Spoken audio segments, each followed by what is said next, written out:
Our special guests today are Dr. Adaira Landry and Dr. Resa Lewiss. Dr. Landry is an assistant professor at Harvard Medical School and an emergency medicine physician at Brigham and Women's Hospital. She studied and trained at the University of California, Berkeley, University of California, Los Angeles, New York University, and of course, Harvard. Dr. Landry has nearly a decade of experience mentoring students and early career professionals.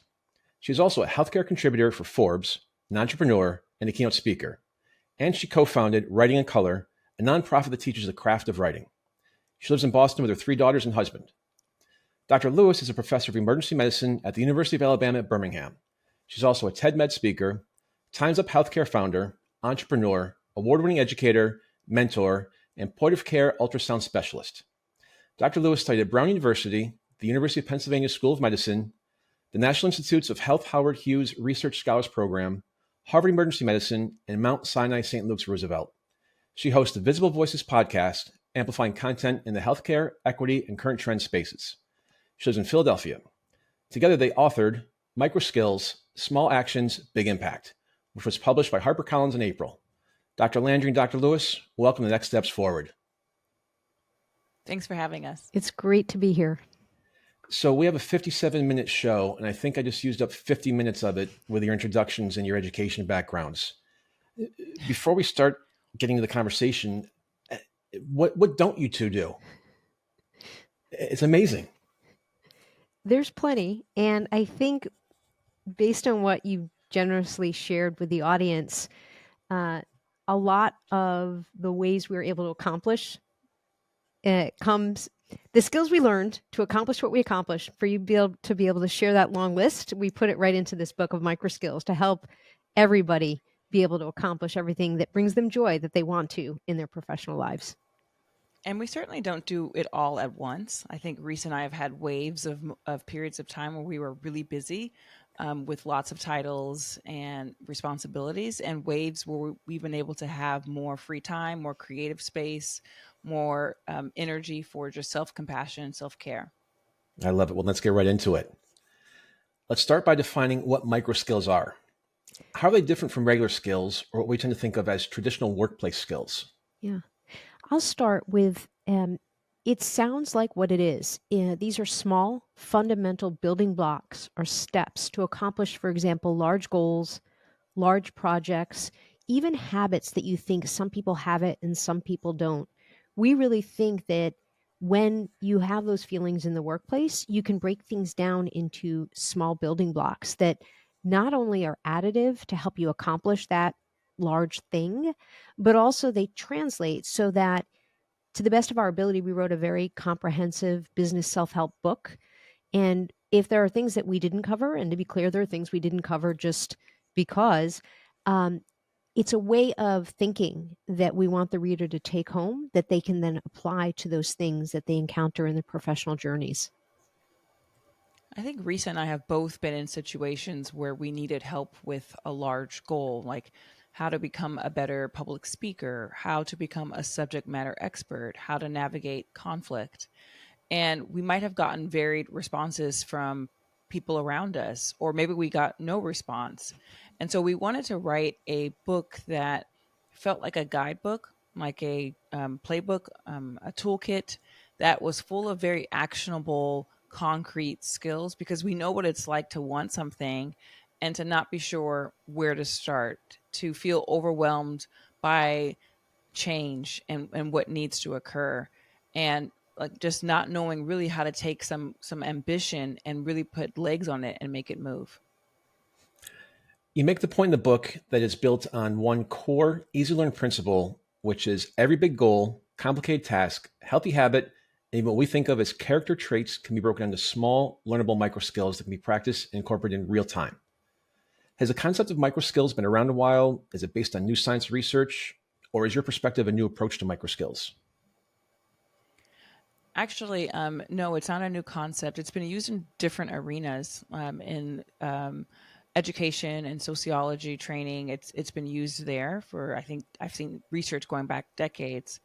The way I have first seen it myself was in medical education, teaching doctors how to do certain procedures.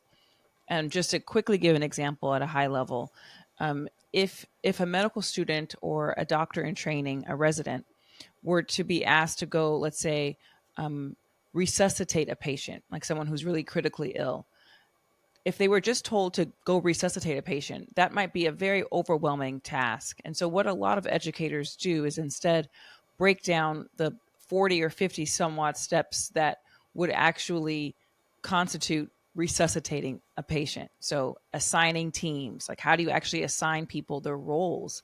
How do you do chest compressions properly? How do you pick which medications to give? All of those very small fundamental things allow you to get to the building block. And those small fundamental things are micro skills. They're skills that can be fine-tuned, refined, assessed. And so we really wanted to take that concept of there are these small actions that we make at work, and hopefully we get into some of those in this hour, that can really have very large effect as far as pushing us towards that larger goal. And I'll share a non-medical way to think about this.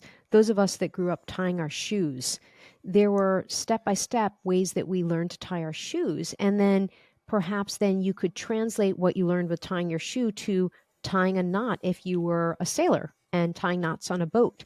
So these translate, and they are actual behavioral how-tos that we talk about in the book. What inspired you to focus on micro skills as opposed to larger competencies or hard skills in the workplace? I think Resa and I have very similar lived experiences in the workplace, especially as women, and very hyper-competitive academic environments where it just seems like people are moving at different rates, sometimes slower, faster. And so for me, I'll just speak to the idea of watching some of my peers seemingly move faster in their careers. And it felt like they had it figured out.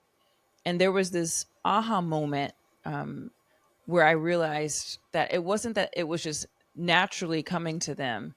It was really that people were teaching them how to navigate a system that's quite complex.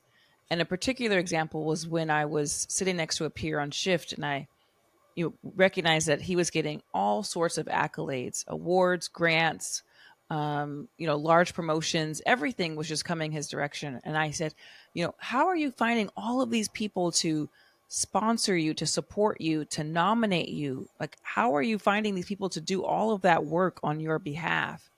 And he looked at me and he said, Adaira, you have it wrong. I'm leading this entire ship myself. I'm asking people to support me. And the very first micro skill I felt like I learned was that he was writing his own letter of recommendations. And I had never heard of that before. It felt taboo. It felt like something I wasn't supposed to know he was doing. But that was the actual micro skill that was allowing him to move forward, was that if he wanted an opportunity, and let's say he wanted you to nominate him, Chris, he might say, hey, Chris, can you nominate me for this award? I'll draft the letter of recommendation so you really don't have to do much. And that small little skill allowed him to just totally spread his wings and apply for many more things because he wasn't burdening people. But that's sort of like the rules of the road, the skills of the game that I just wasn't privy to until someone explicitly told me that. And that small little micro skill totally changed how I approached work. I'll add that you asked about hard skills and soft skills. And one of the stories that got us going in terms of this book is Adaira and I had a conversation about mentorship, and we both value mentorship. That's a part of our education portfolio. We've both benefited from really, really, really stellar model mentors. And also, we both have received awards for the role we've played as mentors for mentees. So it's important, and we realize its importance in the workplace. And some people may think that's kind of a soft skill. And early on, Adaira and I were speaking, and we talked about writing about mentorship. Is that something that's publishable? Could you establish expertise in it? And the answer was yes, because that was sort of the source of some of our first publications together.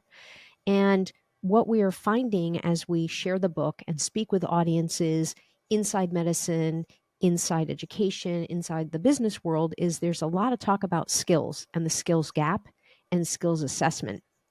This book provides those skills through the MicroSkills approach, concept, thought process to really help level the workplace and help people that maybe didn't get the inside scoop, didn't get the book, didn't don't have the family financial resources, didn't get the pedigree, whatever it is.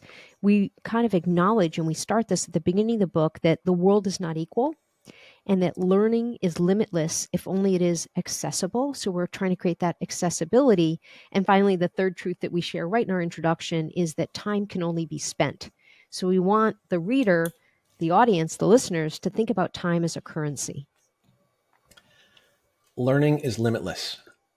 I love that. And given your pedigrees, obviously it's lifelong learning, and it just keeps going and going. And so thank you for sharing that phrase. I put a big flag in the ground, if you will, on education. My mother was a deaf education teacher, single mom, all that stuff. And so I'm just thankful and appreciative of all the work that you do out there. You both make the case in MicroSkills that, quote, the best strategies for success in the workplace are not so much taught as they are expected to be known. Worse still, there's a pervasive myth that some people have it, as you mentioned earlier, Adaira, and some don't. What goes wrong when people make those assumptions, and how can we fix it?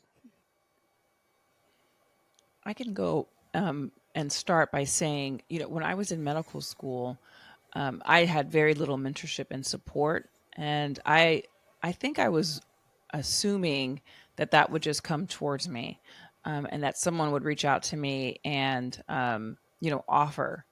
And I also assumed that my peers were just naturally good at networking and naturally good at figuring out what their goals and their ambitions are. It took me a really long time to realize that there are many of us who are struggling to figure out, like, what does it mean to be successful? How do I balance my time out of work with my time at work?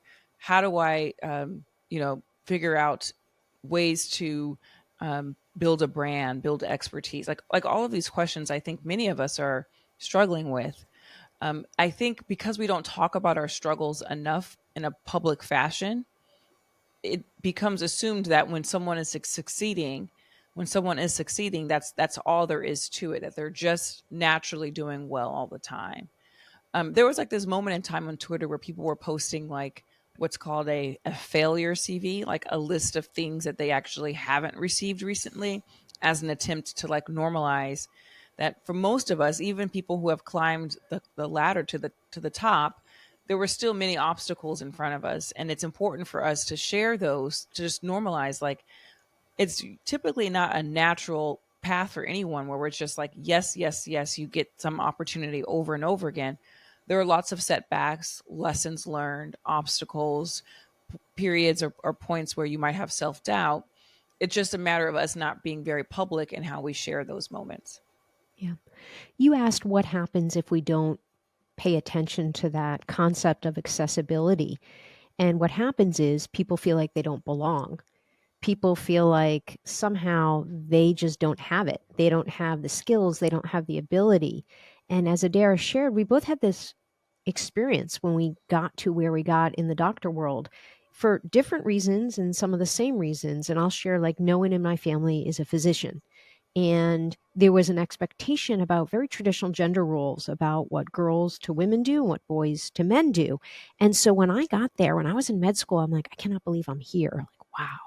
And I watched people around me just know how to get things done. And I'll give the specific example of writing. Like, I just thought I was not a good writer and I didn't know how to write. And somehow everybody knew that about me because I wasn't on any writing projects. But meanwhile, my classmates were. And then I realized that's not what's it. That's not what's going on. And it is related to what Adaira shared about sort of, you're in charge. No one's coming to save you. You are in charge of your own education and you're in charge of your professional journey. One of the things I'd like to point out is when we were preparing our proposal for this book, basically you have to provide comp titles, comparative titles. And so Adaira and I did a lot of reading and a lot of deep dive into the literature on business self-help. And many of these books many of these books tell you to go out and do something, but they don't tell you how. And telling people how, explaining to people how you're getting the award or how you decided to become financially healthy, that how those behaviors are what we talk about in the book. And that shows our intention to pay attention to the fact that some people don't have that accessibility. So we're trying to make it accessible to the reader. In chapter 1, which focuses on self-care, you encourage people to, quote, Marie Kondo their life instead of just their space. Tell us what you mean by that. Well, I think there's many different ways to approach the Marie Kondo aspect of life. For me, it was a matter of quitting things that no longer brought me joy. And there was a moment in time, a large moment in time, where I was under the impression that I needed to say yes to everything and to take all sorts of tasks and put them on my plate and draw them out to conclusion.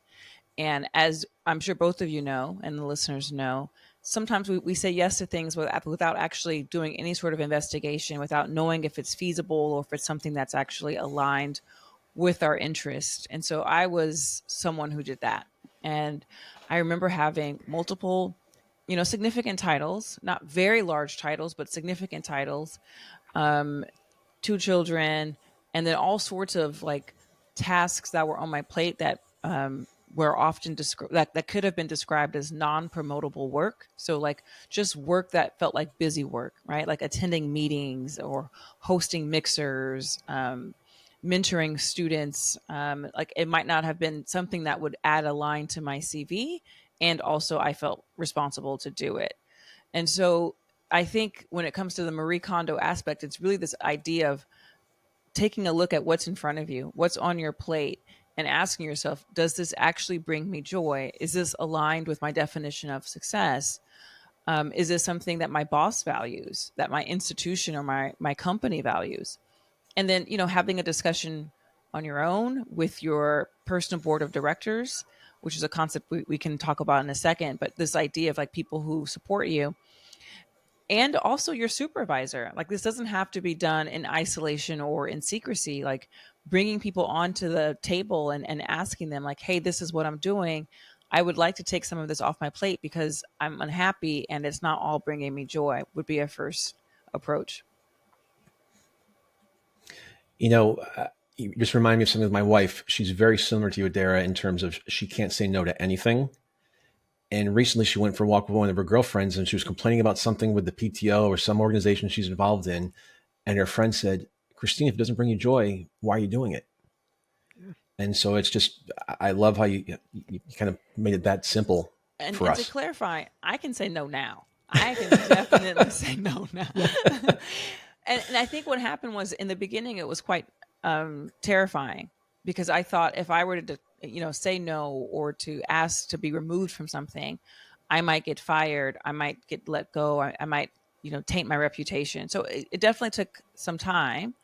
But, I wasn't fired and I still have my job. I've been at my job for 9 years. Right. And so I feel like if I was doing something wrong, there would be some signs in that direction, but there hasn't been. And so I think just sort of having that positive reinforcement that my job still likes having me there, I can continue to be strategic about what I say yes to. We codify it, however you want to say it, in the book. All of us are given the messaging that we should always say yes to things, especially at work, because that might lead to the promotion. That might be the next big break. That might be the most amazing project. And it's called FOMO, fear of missing out. And we all succumb to it. And we're all given that message. And we really talk about flipping that to JOMO, joy of missing out. Now, we didn't come up with these phrases, but we certainly like them and use them. And the more you can be thoughtful and say no to things that don't bring you joy, that aren't basically aligned with your goals professionally. And sometimes, to be clear, you have to try a few things before you learn what those goals are. But we really, really, as a part of the mantra of self-care, want the reader to really be thoughtful about what they're saying yes to professionally. So I'm definitely going to share the phrase JOMO with my wife. So I appreciate you teaching me that phrase today. And maybe as a follow-up to your self-care comment, a main premise of MicroSkills is that we must, quote, take care of ourselves before we can take care of the team and the work. But beyond that, you make the point that self-care isn't just treating ourselves with mani-pedi now and then. You have a very comprehensive definition of self-care. and you describe it as, quote, always a work in progress. Give us your definition of self-care and why it's healthier for us to view it in your context. We didn't come up with this comprehensive definition, and we strongly feel that this is the way to go. Health is not just, what happens when you go to the doctor's office and your physical body. Health is physical, it's mental, it's emotional, it's social, it's civic, it's financial. So these are all the parts of our life that make us functional human beings trying to live to the best of our ability full lives.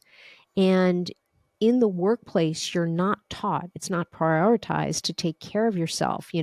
Example we give in the emergency department is we never call out sick, ever. And we all have the story of colleagues who walk around with an IV in their arm with the IV pole, and they're walking around and seeing patients. And it's sort of like funny, not funny, funny, not funny. Now, thank goodness things have changed since COVID, because when COVID happened, if we were infected, we were mandated to stay home. But that never generally happens in medicine for physicians. So the concept of our chapter 1 is MicroSkills for self-care intentionally, because we really want people to take care of themselves, because everything starts with the self. And this is not being egocentric. This is not being selfish. This is not being narcissistic. This is actually having a really healthy sense of self, that that if you take care of yourself, you're going to be better able to show up for your team members. And then together as a team, you come up with a much better work product. How hard is it to not only develop microskills, but develop and maintain the right ones so we're effective and keep them going? We are very sympathetic to how hard it is to create change. I mean, part of our job is to tell patients, take your medications, exercise, eat healthy foods. And we know, as we're telling that there's a lot of privilege packed into that advice, and that not everyone is able to do these things equally, right? It depends a lot on who are your dependents. Do you have access to a car? Do you have access to insurance, right? And do you understand the instructions your doctor are telling you, given that there's a language barrier? Like, all of these things can make it very challenging for someone to do what they even know is good for them. So I think we wanted to take that idea of recognizing the human experience of being an employee, of being a coworker or a peer, and someone who has ambitions, and also adding in this element of, like, we understand that it's really hard for everyone to chase their dreams because of various factors. And so in the book, we have 10 chapters. Each chapter starts with a story, a vignette, or excuse me, each microskill starts with a vignette within the chapter.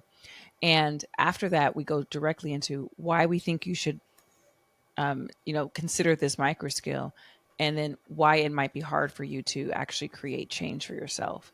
And we added that element of why it's hard because, given our background as physicians and even as educators and mentors, we know that if we tell someone just to quit tasks that bring you no joy, they might say, hey, you don't really understand me, because I'm a young woman of color in a system where, like, no one looks like me. And if I do that, that might create more negative energy in my direction. So I can't just do what you're telling me to.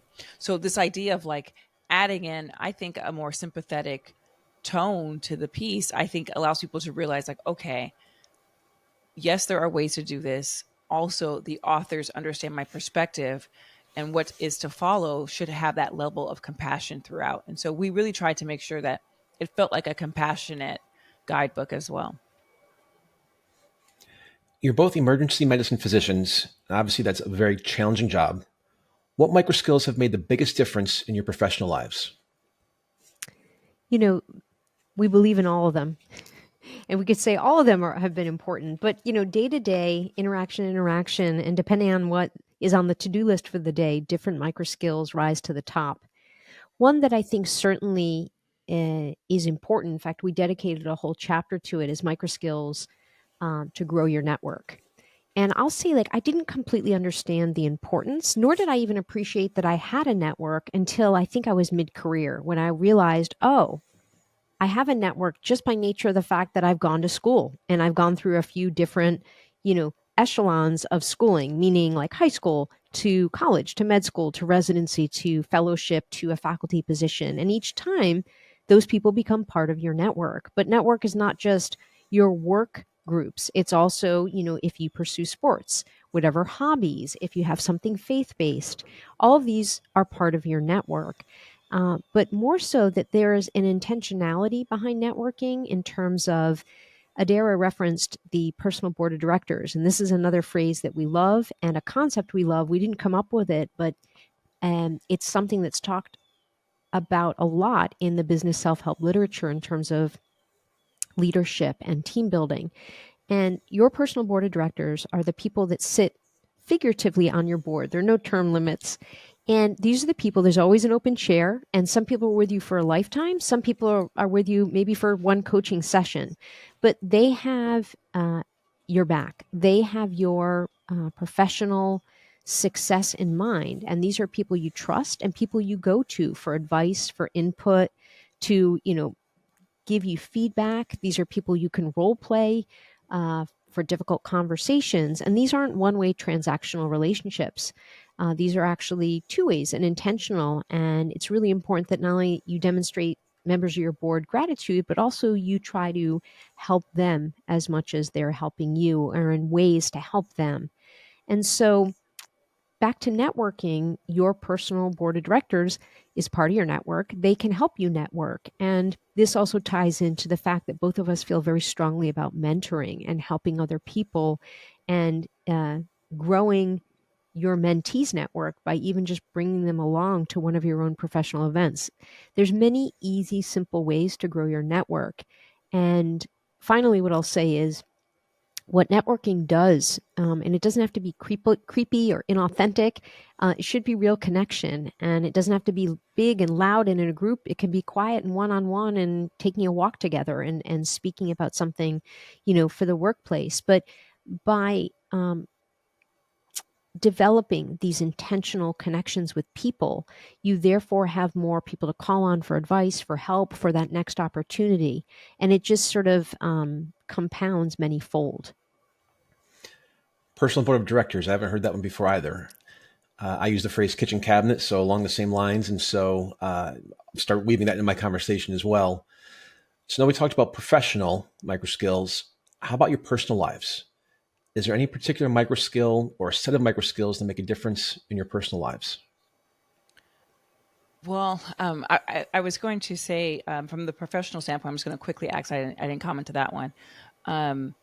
The idea of avoiding or trying to minimize assumptions ahead of conflict. And I actually just witnessed this a few shifts ago, where two people were having a lot of tension between each other. And I think it was for unfair assumptions about the other person's intentions. And so we talk a lot about approaching conflict with curiosity and trying to understand someone else's perspective, and not really making assumptions about their intentions and why something occurred.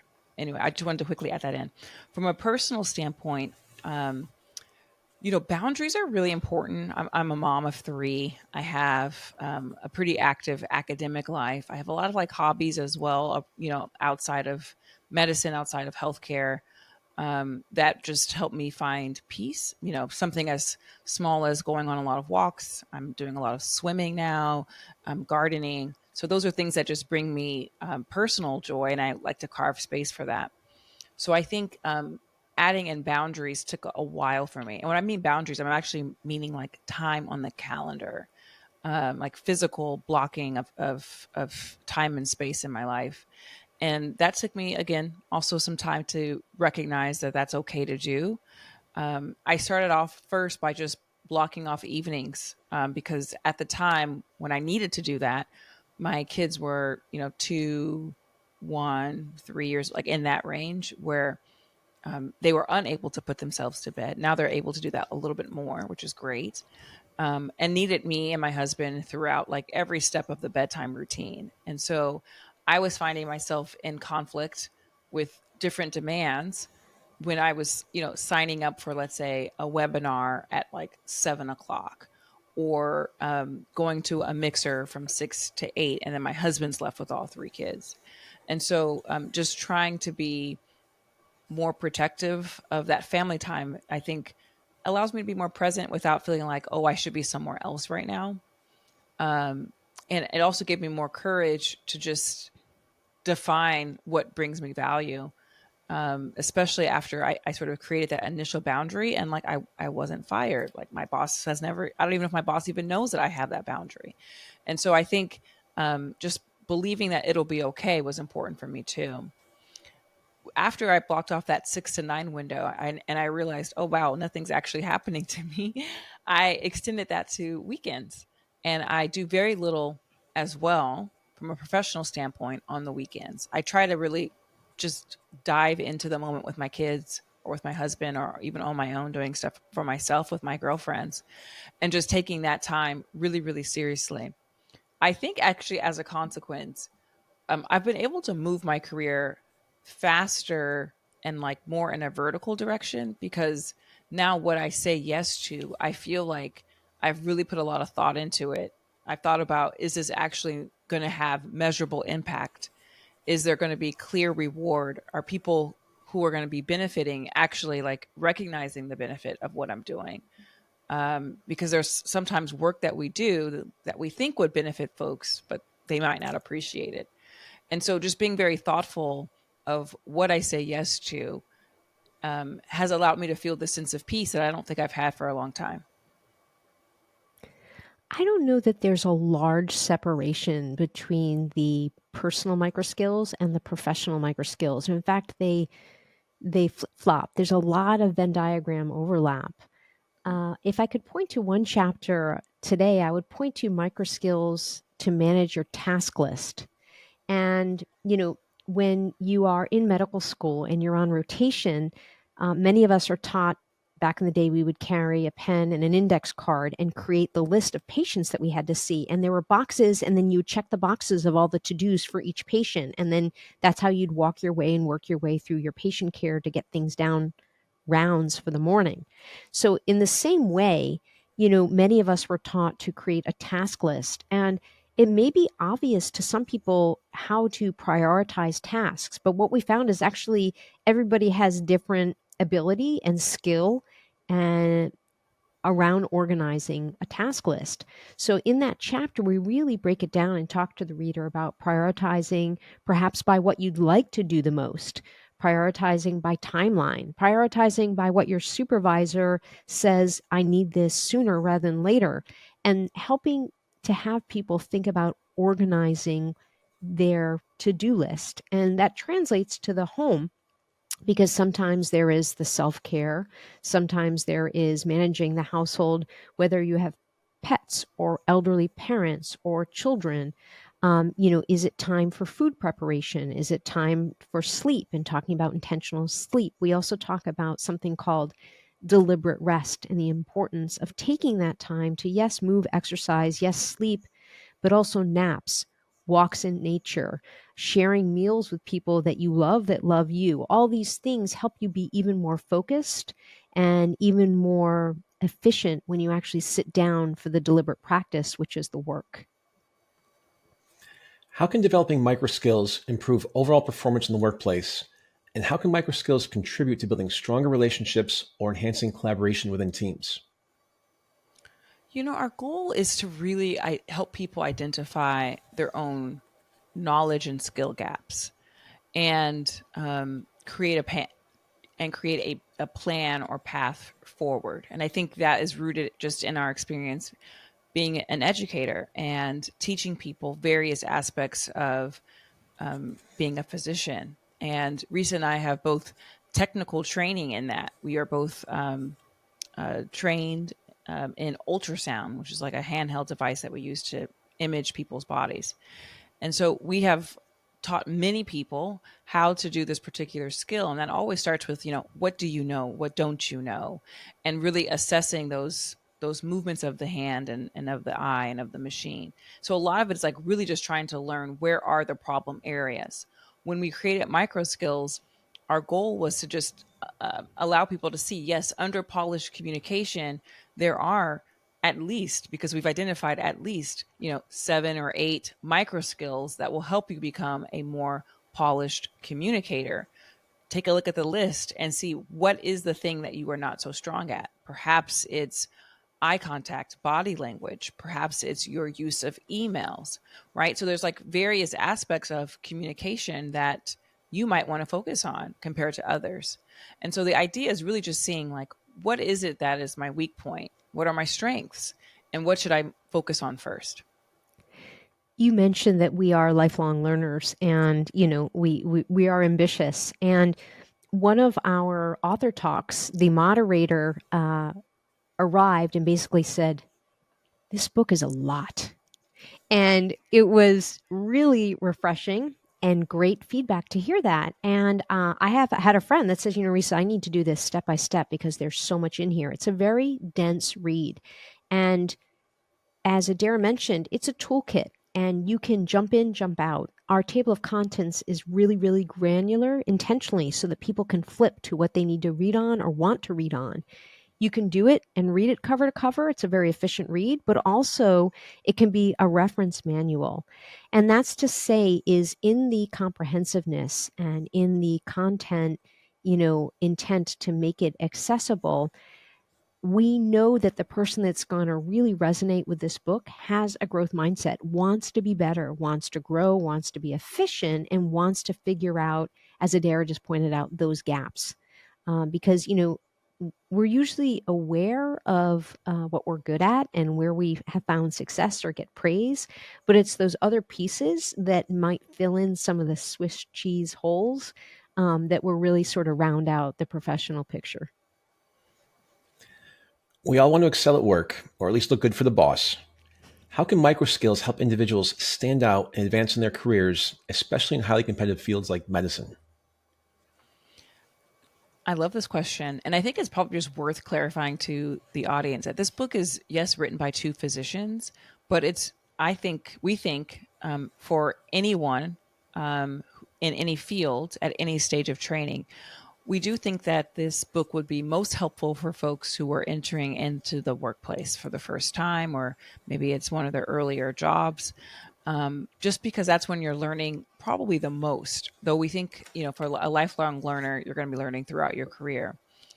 I think, we hope that this book removes a lot of the sort of hidden curriculum that many of us are not taught. Like, I was never taught to understand the organizational chart of your department or of your office. Like, I remember showing up for my first meeting. It was like a big meeting of like 70 people, and various folks were talking most of the time, and the rest of us were listening. And I didn't really understand like the hierarchy and who I would report to for certain reasons. And, of course, I eventually learned that, but it would have been nicer to understand that every company has like a reporting tree, and there's really no true flat hierarchy. There's always going to be someone in charge. And so understanding that dynamic was something that I just had never considered. Another thing is, when I was a chief resident, we would get all sorts of emails like about our schedule, as you can imagine, from tired doctors not wanting to necessarily work 7 days in a row. And I learned that the harms of sending, an angry email at 3 a.m. can really have damaging effects, long-standing damaging effects on your reputation. So we talk a lot about reputation and how important it is to protect it, because it takes, a long time to build up a positive reputation and like an instant to ruin that. And so there's a lot of stuff that no one's going to tell you in a classroom. You're not going to necessarily learn all of these details on your orientation day or when you're onboarding at a new job. So this is just an extra toolkit in your pocket that you can reference, when you're like, let me make sure I don't do anything egregious. And I understand just how a workplace functions. I love the email you talk about sending at 3:00 in the morning, because that's business 101. Nothing good happens professionally after 9 p.m. at night. And so if you want to draft something, fine, but draft it and save it to look at tomorrow morning when we have a cup of coffee and the sun's up. So I really appreciate that comment and can totally relate, unfortunately. If I can dovetail, we have found that, mid-career and late career, read the book And as Adaira shared, this is useful no matter what your stage. But the one microskill we hear over and over that the mid and late career people say they really learned was on email. And all of us think we've championed email communication. It's a part of every single workplace and workplace culture. But something very simple, like what you just shared, this example, we talk about, go ahead and put it down. Like, get the thought down on paper, draft the email. If it's sort of, chock full of emotion, maybe draft it not on an email so you don't send it accidentally, or don't put anybody in the to line, but sort of don't send it, schedule it to send during the light of day so it enters someone's inbox during work hours. Or to your point, don't send the emotion-filled email, save it, reread it, and reevaluate sort of what your goals are before you put that out into the universe. Because we texts, emails, we really emphasize in the book a few times, everything can be shared and forwarded. And Adaira, you talked about reputational risk, and that's it. I mean, that's everything. It can take you decades to build your reputation and be lost in one angry, rage-filled, accidental email at 2:00 in the morning after my beloved New York Yankees lose the World Series. And I appreciate you not raising that, being in Boston or Philly. I was going to say, what about the Red Sox? Yeah, they're golfing right now. That's okay. We can talk about that. So, Adaira, you live in Boston. Resa, you live in Philadelphia. How'd you two get connected? I was in residency thinking about moving to Boston. So I went to residency at NYU. So I was in New York City, and wanted to move to Boston for personal reasons. And actually, truly the power of the network, as Resa mentioned earlier, I asked someone I knew if they had any connections to Boston, and they connected me to Resa. She and I had some preliminary discussions about Boston hospitals. I ended up moving here.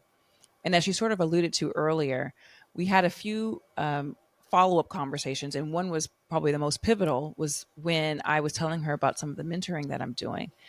And she was very supportive and actually ended the conversation by offering to continue working together, or continue staying connected. And the exact phrase was something to the extent of, if you ever want to write together, let me know. And I think, I'm sure, Chris, you've heard people say, like, yeah, let me know if you want to work together, hit me up, send me an email, and like nothing ever happens. People don't follow up, but I did, because Resa at that point had a reputation of being, very a critical thinker, critical writer. And so I was like, oh, this could be a chance for me as a very self-declared non-writer to learn a craft and to learn from someone who knew what they were doing. So we started writing together these articles that were not for medical audiences. We were writing for Harvard Business Review, CNBC, Fast Company, just sort of showcasing that the experiences we have in medicine are approachable and relatable to people outside of medicine, like conflict, communication, work-life balance. Like these, no matter what field you're in, you're interested in this topic. And so that was a great proof of concept for us. And I think I've always, toyed with the idea of like, it would be amazing to write a book. But again, I didn't really see myself as a writer. But I think as the articles were coming out more and more, and I definitely have the thought process of like, what's the next big step always? I'm always thinking that. The book felt like the next natural progression. And so it was an obvious choice to ask Resa to join with me, because we had done so much of this writing together already. You're both tremendously busy, and yet you also both host your own podcast, hopefully not from 1 to 2 p.m. Eastern time on Tuesdays. How did you each fall into that role, and what should we know about your podcasts, and how can we follow them to tune in? I'll start. I love podcasting, and it's been such a joy to join you on your podcast today. So before the pandemic, I had been a guest host on another person's podcast, really enjoyed it, enjoyed the conversation, and enjoyed doing, I guess, one of the microskills we talked about, growing my network. Especially, I tend to be very curious about many topics, love reading, love learning. And it was an opportunity to have a conversation with someone about their subject matter expertise. When COVID happened, not only did Adaira and I start writing mainstream outlet articles, I also decided to start a podcast, and that podcast is called The Visible Voices. And on it, I feature people who are subject matter experts or just doing interesting things, and in the categories, on the topics, in the spaces of healthcare, equity, and current trends. And I recently started hosting a second podcast, which is essentially bi-monthly. It's a academic emergency medicine podcast for medical educators, and it's based on a journal called Academic Emergency Medicine Education and Training. And we highlight an article in each episode. So those are my two, and it just allows conversations, and it's a way of actually, I think the thread I use to pull it all together is storytelling, both amplifying the stories of other people, and I think in doing so, telling a bit of my own story.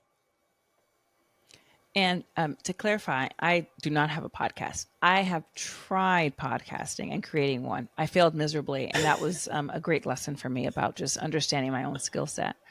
I have a nonprofit that is focused on writing, teaching people of color how to write, and that's largely inspired by my journey learning how to write, as well as my co-founder, Dr. Flora Databoy. We both are women of color who have taken various writing courses and felt a bit isolated as far as just like the demographics of the class, who's teaching the class, what authors are being highlighted as far as the readings. And so we wanted to create a place that felt like it was a little bit more inclusive, actually a lot more inclusive, deliberately inclusive, and also free, so that it's accessible to all, similar to this idea of learning is limitless. We also add to that line, if it is accessible. So our nonprofit is focused on teaching people of color how to write for free. Yeah, Adaira, where can people learn more about your nonprofit? We have a website, writingincolor.org. And we just actually finished partnering with Boston Public Schools for the summer, teaching students there. So we're gearing up for the next upcoming summer. And we'll be taking donations very soon. All right. For the shameless solicitation plug, what's the website again? writingincolor.org. Thank you. And Resa, your podcast, where can they find it? Both of them. Yeah. So we both have professional websites, which is our name plus MD. So Adaira Landry, MD, Resa E. Lewiss or Resa Lewiss, MD. And in addition, I do have a podcast website, thevisiblevoicespodcast.com. One of the benefits of being on satellite is we can just talk about whatever we want and plug away. Sounds great. So, and for another maybe plug, Voice America is always looking for more hosts. So I'm happy to connect you if you want to talk to somebody here. Cool. Thank you so much. What key factors should be considered and what microskills should we hone when it comes to setting realistic timelines in the workplace? That's a great question. And I think probably something we are always going to be, I'm always going to be learning how to better refine my timelines. I think in the beginning, I would just say yes to something because it sounded interesting, not because I actually had time on my schedule to do it. And so I found the idea of like, if you want to do it, you'll make time, not necessarily true for me. Like I feel like I need to keep my boundaries applicable. Like I need to make sure that I'm still resting and I have time for my family in order for me to be happy doing the work I have said yes to. And so now I spend a lot more time up front asking what it is about the opportunity that seems like it might align with me, or maybe be better for someone else. Like I just was asked to speak at a conference, like on Monday, someone emailed me yesterday, and I was like, this conference isn't perfectly aligned with me or even like closely aligned with me. And so I sent them 3 or 4 other names of someone who would just be better in that space. So learning how to turn things down, like that upfront work, I think is really so poorly taught that we end up focusing so much more on like, how do we clean up this mess in front of us? And if you spend a lot more time thinking about what you say yes to, you don't have to worry about all these like Pomodoro methods or the Eisenhower chart, where you're like, the 4x4 or 2x2 quadrants of like, yes, now, no, urgent. That's all downstream effect because you haven't really been strategic about what you have said yes to. And so, I think there's like this emphasis of just, for me, screening, so that I don't have to worry as much And I think I'm like in this transition point where I have stuff from like 2 years ago that I said yes to then that I want to clean up. But now, like I said, it's just the threshold is so much higher for me to say yes, because I want the stuff that I do agree to do to finish, to go to completion, right? To have measurable impact, to feel like it's helped someone, it's helping others. And so that just requires a little bit more upfront digging. I'll share, Seth Godin wrote a book called The Dip, and in The Dip, he talks about quitting things regularly, specifically the things that aren't bringing joy or that are basically in a cul-de-sac going around and not coming back up again from the dip in the road. And I actually am a fan of the Pomodoro. When I have an unstructured day, sitting for 25 minutes and focusing on one task, taking a break, task switching to another task, 25 minutes. And then if I do 9 Pomodoros, I've gotten amazing progress on 9 different things and moved them all forward. Time is something that we think that we are just have to adopt the culture of our workplace. And in certain ways we do. Like we know when we start, we know when we end. But the concept of meetings and time, I think, has so much more flexibility and negotiability than we think. Every single Zoom meeting need not be 1 hour. 1 hour meetings can often be 30 minutes. 30-minute meetings can often be 15 minutes. 15 or 20-minute meetings might be able to be a text, an email, or a quick phone call. So I think people realizing the health of taking control of their time and their calendars is something that benefits everybody, not just the person who's setting boundaries on their calendar, but also on the recipient end. You've just given back time to someone else in their day. So it's win-win. And time is something we're out of. Dr. Adaira Landry and Dr. Resa Lewiss, I really appreciate you being here today. I know how busy you are. And as always, my producer, Eric, wrote way too much content for me. So I'd love to have you both back on so we can talk more about MicroSkills and have a 2.0 version of the conversation. That would be wonderful. Yes. And thank you for being with us, to our audience, which now includes people in over 50 countries, for joining us for another episode of Next Steps Forward. I'm Chris Meek. For more details on upcoming shows and guests, please follow me on Facebook at facebook.com/Chris Meek Public Figure and on X at Chris Meek_USA. We'll be back next Tuesday, same time, same place, with another leader from the world of business, politics, public policy, sports, or entertainment.